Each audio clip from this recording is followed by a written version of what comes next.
Thank you, Mr. Chairman. Mr. Secretary, the situation at our southern border is an unmitigated disaster, and I fear it's about to get a whole lot worse. With this administration's boneheaded decision to end enforcement of Title 42, you're essentially saying the COVID healthcare emergency is over. Come on in. While at the same time saying, nope, still got a COVID emergency, so we're going to force everybody to mask up on planes and buses and trains, whether you like it or not. Since he took office, President Biden has been busy reversing just about every one of the Trump administration's successful immigration policies, stopping construction of the border wall, ending catch and release, and practically abandoning border enforcement altogether, just to name a few of these misguided policies. The result, as I said, has been a complete and utter chaos at our southern border. Unfortunately, again, due to Biden administration policies, the chaos doesn't stop at the border. It's intentionally being spread all across the country. The Biden administration is putting illegal immigrants and asylum seekers on buses and planes at taxpayer expense, often in the middle of the night when it's not so obvious, and shipping them to communities all across the country.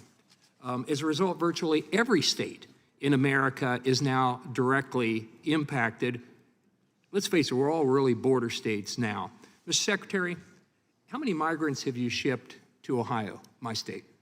Congressman, I would disagree with the phrasing of your question, but I would be pleased to provide you with data with respect to the number of individuals. Well, the question's pretty simple. How many have you shipped to Ohio? As I mentioned, Congressman, as I was stating, I'd be pleased to provide you with data specific to Ohio subsequent to this hearing. I assume your answer is here today, you don't know. Is that right? I don't have the data with me, okay. Congressman. I mean, because I certainly think the people of Ohio would like to know that, and in fact, I think it's their right to know how many migrants you're shipping to their state or by congressional district or others.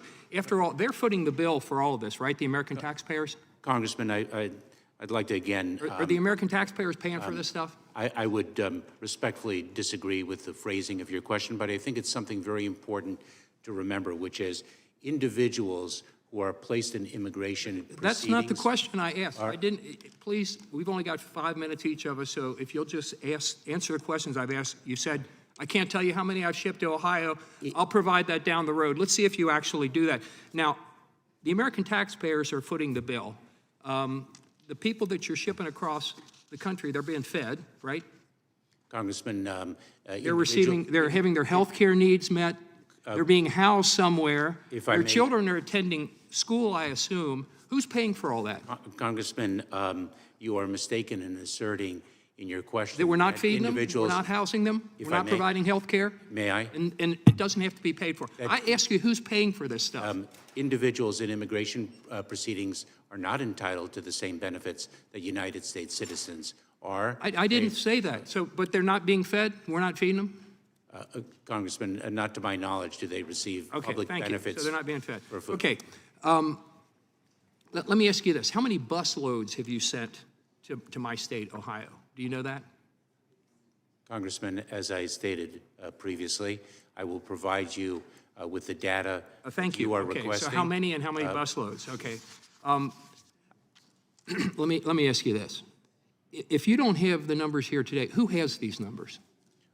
Congressman, we in the Department of Homeland Security have a wealth of data, and I would be pleased to provide you with whatever data you request. Excellent. Thank you very much. One of the hallmarks of our department is our openness and transparency, and in fact, it's one of the priorities that I have established for this department for fiscal year 2022. You've been extremely open, and we certainly appreciate that. Mr. Secretary, where does the buck really stop here?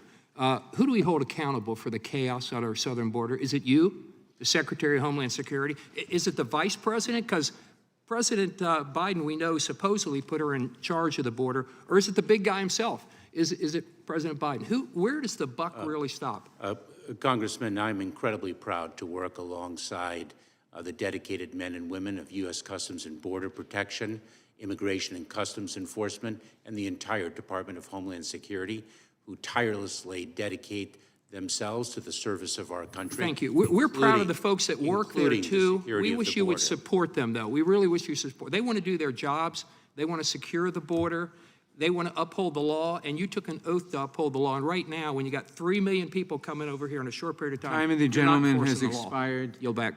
For the purpose